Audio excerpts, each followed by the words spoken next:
at 1600 degrees Celsius.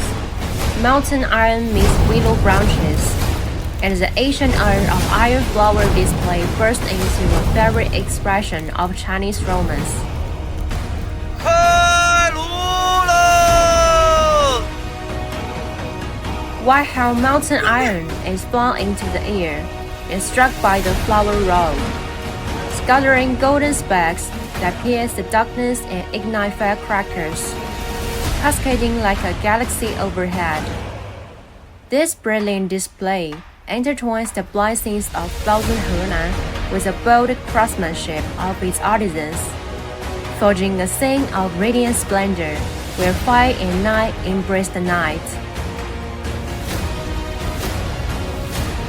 夏鹏飞, the 22nd generation inheritor, hones his craft with unwavering precision, striking molten iron while facing the shower of fiery sparks.